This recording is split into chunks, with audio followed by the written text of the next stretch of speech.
จังไหนน้องสาวก็ยังปลื้มสวีเดนอยู่เนาะน้องสาวมาสวีเดนหาสิมาเลาะ7-11ที่หันแล้วก็มีทานดอกไม้อันนี้โอ้โหกำลังจะซอกมุมทายอยู่ขัวแล้วก็มีพร็อพเชียร์เป็นขนมอยู่7-11อ่ะสู้ๆอันนี้มันทางไหนวันนี้ยูนีมาเอาไม้มาเห็นยูโรปเท่าไหร่ที่เป็นอิฐมองนี่เป็นหม่องแรกเห็นว่าเป็นไม้เอาให้เบิ่งกันเต็มตาโบแพ้เซ็นทรัลสเตชันที่นิวยอร์กเลยด้วยความคิดทีของเขานั้นเขาคณะที่ไปโคเปนเฮเกนเดนมาร์กแต่เขานำมาลงสวีเดนกอเทนเบิร์กเพื่อที่จะมาขี่รถต่อ5 ชั่วโมงและเขาก็เซฟได้ประมาณ$100แต่ก็คุ้มค่าดี ครีเอทีฟโคตรงามเลยวันนี้แบบมันแบบนะคะกะจะมาอยู่สมงเดี่ยวสิเนี่ยสมงเดี่ยวบุพอจ้าเนาะ yes แพลตฟอร์มของเราย่องหน้าอีกเดือเนี่ยงามอันนี้ข้ามจากเทรนสเตชันมาบัสสเตชันก็งามโบแพ้กันผู้บ่าวก็รอเลยถ่ายผู้บ่าวรอเอาว่ามันขึ้นถ่ายอย่างก่อนขึ้นหาสปอตตาลีแต่ว่าไม่เคยไปชิบหายความหรูหราอะไรคือความหรูแบบเขาหน้าหรูกับคนก็เข้ากับสถานที่หรูแบบนี้น้ำแบบแถวแบบนางงามยาวจังที่แหละแล้วเลยบัสคันแรกนะมันเต็มที่เขามากับพงบินนะแต่ก็เจ้าบนยอมยัดขนเข่าใส่ในบัสใช่ไหมเอาบัสคันใหม่มาโคตรระเบียบเลยก็ดีอะดิเวลาแบบยัดแท้ยัดวายเอ้ยเขาเคยขี่รถอันตุกหมายถึง2 แถวอยู่แล้วนะยืนเอาจนที่บุมีว่อนนั่งแล้วอันนั้นนะมันตอนเฮียนขี่ขึ้นอันเฮียนแล่นยาวเลยค่ะจ้ะไฮโซยูสคมบ่ได้แบบนี้ประตูแบบเขาก็ไปเซ็นทรัลสเตชันที่แบบประตูอัตโนมัติไงแล้วก็ออกไปก็เป็นเจอบัส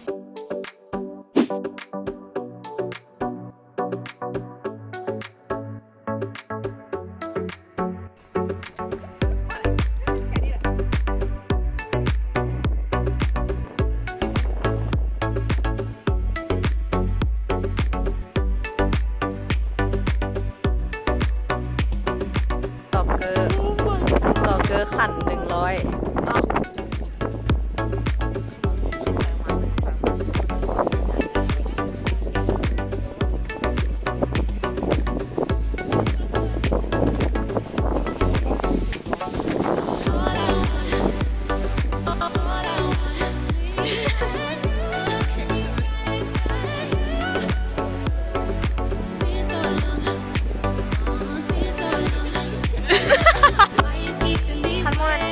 ปีหนึ่งบล็อกกับปีหนึ่งจะเขียนเกี่ยวกับมัน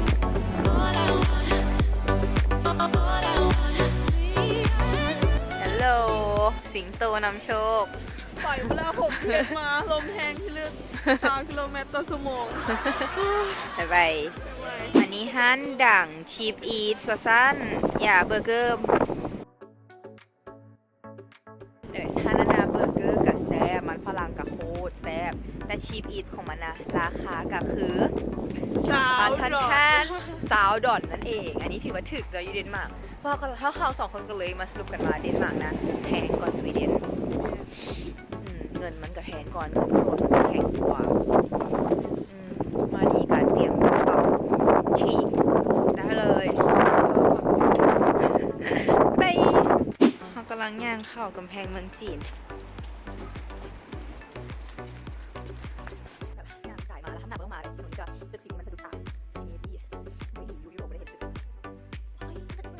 โอ้โหแต่มันงาม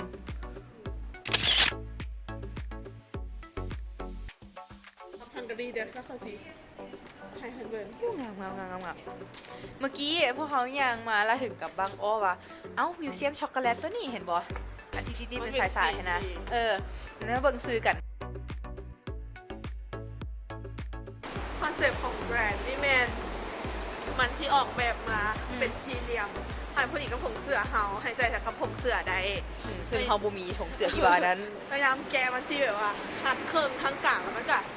มองกันไข่ช็อกโกแลตขนาดซีจิกออกไข่บอกเพิ่นซอสไม่ได้ใส่เขาต้องฮู้ซอสมาจากบล็อกอิชิมาจากบล็อกนึงที่จะเดาเหตุเกี่ยวกับช็อกโกแลตนี่เห็นตัดออกเขาจะว่าเอาพาร์ทนี้ลง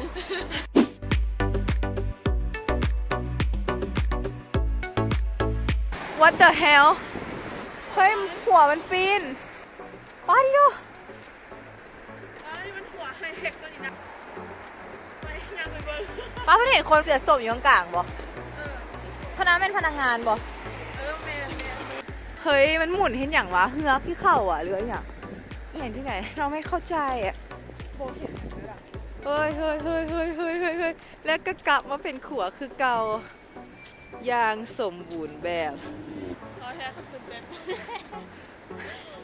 แล้วคนก็เตรียมตัวไปเห็นไฟแดงๆนั่นบ่ไฟหยุดอ๋อมันเปิดให้เฮือไปอีหลีเสือเขาบ่เด้ไม่เห็นทางมันบ่ไปแล้วแล้วก็ปิดถ้าทางไหมทางอยู่พื้นนะบ่ทางเฮืออันนี้ปิดขัว คุณเท่เลย เท่ก็ทาวเวอร์บริดจ์อังกฤษอีกทางนี้ก็รอไป ดีๆย่านเพิ่น miss out I'm showing you what you cannot see with your own eyes the bridge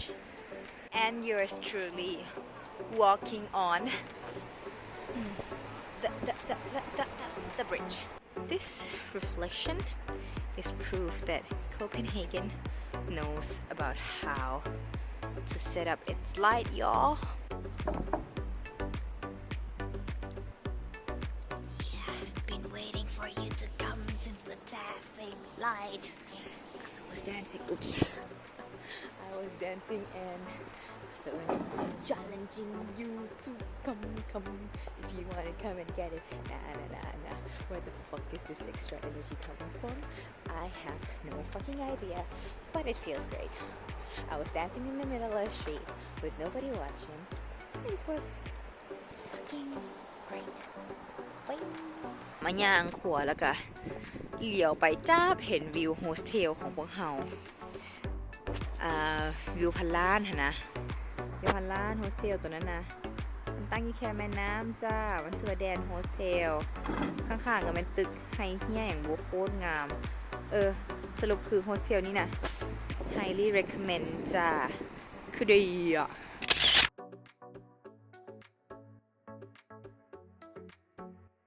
บนหน้าเสือว่าโฮสเทลที่เขานอนจะดังถึงขั้นหอดูหอวิวหอบนวิวก็ยังเมนชั่นฮอตประเทศเราเป็นโฮสเทลที่ว่าทำโตป่านตัวเองเป็นโรงแรมดูนะจ๊ะดูมันดูล็อบบี้มันดูการแต่งตัวของมันตอนนี้มัน reception ล็อบบี้ห้องน้ำบาร์และความไฮโซคีย์การ์ดของมันคือมาตีดแล้วมาสิบอกเขาว่าสิไป elevator ใดมี A B and C D ข้างๆบาร์มีปุ่มกดจ้าหาไปสั้น9 next stop เลยไฮโซอย่างเงี้ยนะเป็นเฮเกนเป็นเมืองน้อยๆที่กระทัดรัด Navy Base นะอยู่ตัวหน้า อยู่ข้างกับ Opera House แล้วก็ตอนหน้า Opera House กับแมนเบิ่งบ่เห็นอย่างนี้แต่ว่าแมนนั่นพระราชวังที่ว่า Royal Family อยู่สรุปก็คือมันอยู่ติดกันเบิร์ดแล้ว Little Mermaid ก็อยู่ข้างหน้าที่เฮาย่างผ่านมาเมื่อกี้ที่ไปฟังทัวร์มานะแมนคอร์ดเฮาส์ก็จะอยู่ใจกลางเมืองเนาะที่เธอเอาไปขึ้นศาลนะแมนมีสะพานลอยที่ว่าติดกับคุกก็คือหากสมมติไปขึ้นศาลเนาะแล้วศาลตัดสินว่ามีโทษไปเข้าคุกนี่บ่ยากเลยย่างบ่ฮอด5 นาทีฮอดคุกบ่เสียเวลาจักหน่อยโคตรกลางเมืองโคตรคัก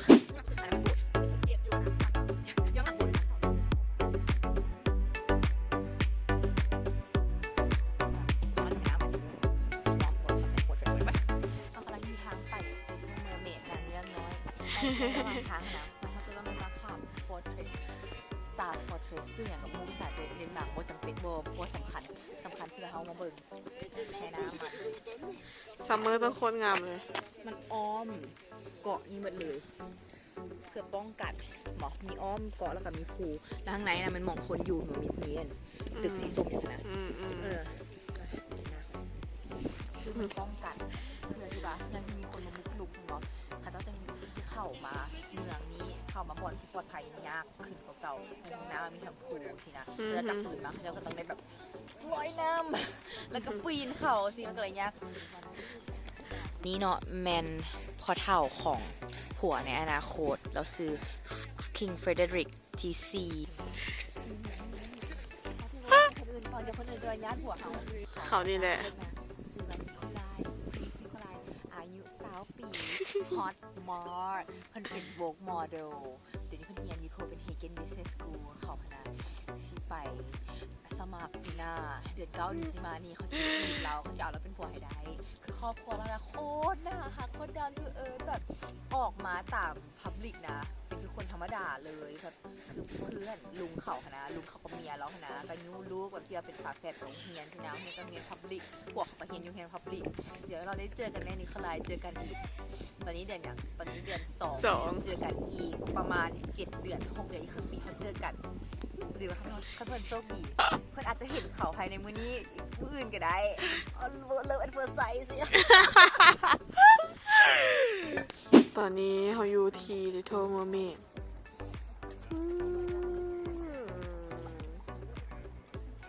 ย่างมาไกล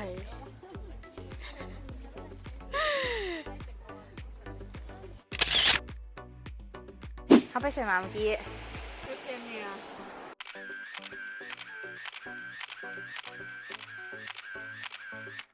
เขาไปเจออย่างมาอยู่ฝั่งนี้เขาไปเจออย่างโอเคเจอร้านขายชาขายเปิดเผยประมาณ20 กว่าร้านเป็นโอเพนแอร์เลยเป็นท่านน้อยๆคือตลาดมืดเนาะตลาดมืดทำไทยทำฟิล์มที่อยู่ในประเทศสิวิไลคักกว่าอัมสเตอร์ดัมอีกราคาเท่าไหร่คะ 1.3 กรัมต่อ100 พราว15 ดอลลาร์แพงอยู่แต่คนสูบซาไลค์เกะไปทางเข้าตอนนี้เขาอยู่Botanical Garden เป็นครั้งแรกที่มาครั้งแรกในชีวิตรู้สึกแบบสุดเลยสุดยอดเกิดมาไม่เคยเห็นแคคตัสใหญ่แบบนี้นะคะมีว่านหางจระเข้อยู่ข้างหลังมีว่านหางจระเข้อยู่ข้างหลังแล้วก็มีแค่ทางเข้ายังไม่เห็นแต่ว่าอยู่ข้างหลังโอ้โคตรคักเลยไปเดี๋ยวถ่ายวิดีโอลิงก์กัน